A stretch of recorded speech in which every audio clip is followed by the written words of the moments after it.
Hey guys, this is Brad from Critical Hit Review, and today I'm going to be reviewing a game called Tomb Raider, starring Lara Croft.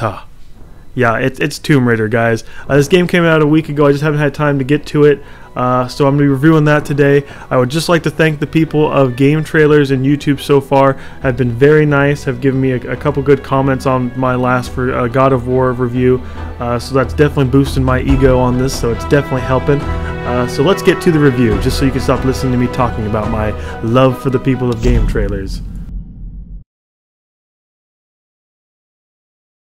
So just an FYI, this is my first Tomb Raider game. I just don't want to get, yelled at by the internet or by all my crazy fans, that I don't understand the backstory of Lara Croft, because I don't. I just know that she was the sex symbol for video games for the longest time.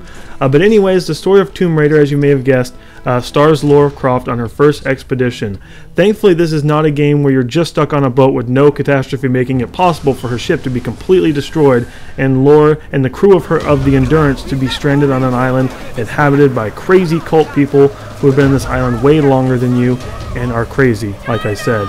Lara is looking to find the lost land of Yamatai, which was ruled by the powerful Queen Himiko, and they believe she has magic and all that kind of stuff.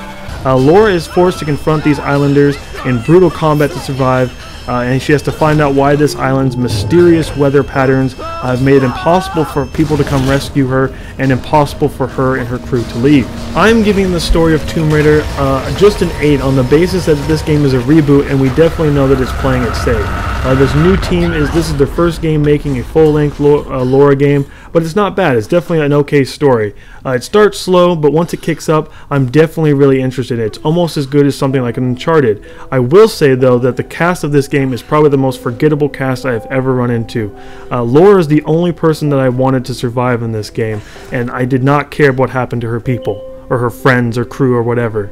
So sorry, forgettable people, but I would like if you would just leave and die. And leave Lara to her killing of innocent men on an island, or crazy men on an island.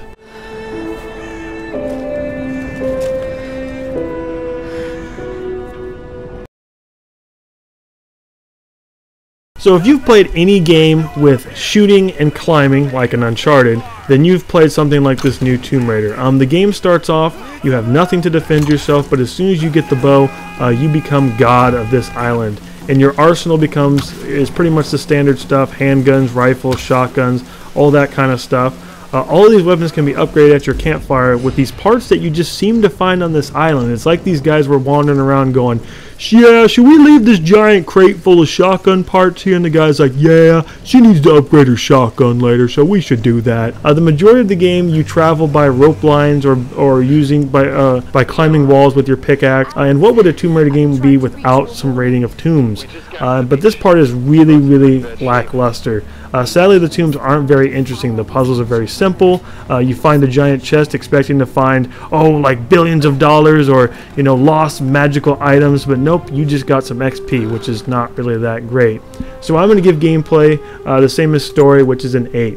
It's a solid shooter that makes exploring an island enjoyable, but don't expect to find anything that's just going to blow your mind. I will say, though, that multiplayer I didn't actually get into it very much, but I wish that the funds for multiplayer would have gone into story to maybe make it a little bit better. And secondly, I will also say again that lighting stuff on fire with fire arrows, there is nothing better.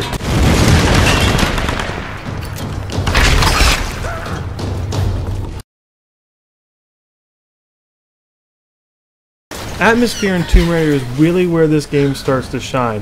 The island is detailed, it has tons of places to explore, and it has tons of sounds to hear. I myself am not really a big audio kind of guy, but I did find myself getting amped up when the music was getting kind of intense. I was like, yeah, I'm about to go kill some cult people, let's do it! I actually did sit down for a good couple minutes and listen to the title screen music, and I really did enjoy it, I will say that. I will also say that I'm a huge fan of the newly designed Lara Croft. I tried to play Tomb Raider Legends, the demo of it, before this game came out, and I couldn't even focus on the game. Lara was so designed as a sex symbol that anything that she did just came off as pretty much not serious. Now, like I said before, I don't know much about the character of Laura, so don't kill me, please. But I found the new Laura to be very enjoyable. She was very relatable as a person, so I found myself caring about her well-being. I really did not want her to die, but I did want her to kill thousands of guys, but I don't think she needed my help to do it. Atmosphere for Tomb Raider is getting a 9. Music fits the mood of the game, and the graphics are great for a PS3 game, with PC apparently making it look even better, with hair physics and blowing in the wind graphics. I don't know, it's something that people want. You know about loss. Sacrifice is a choice you make. Loss is a choice made for you. I can't choose to let him die, Roth.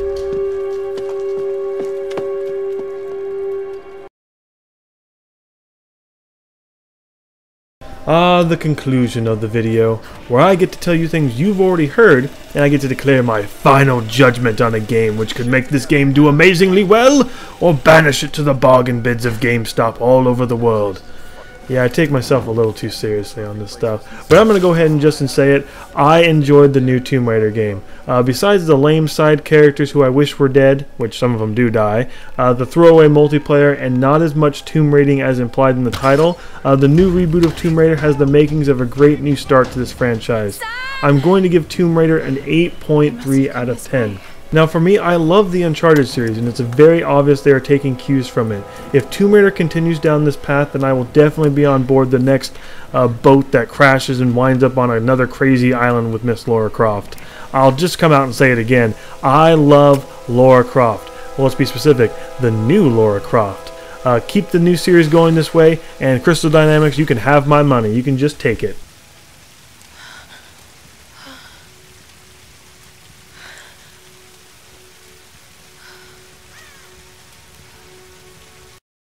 So that's going to do it for this Critical Hit review. If you like what you saw, which I really hope you did, please like, comment, and subscribe to us on Game Trailers and on YouTube.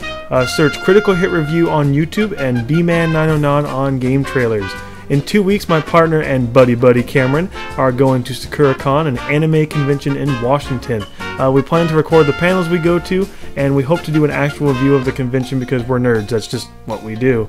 So that's going to be it for this Critical Hit review. I'm Brad, so talk to you guys later. Peace!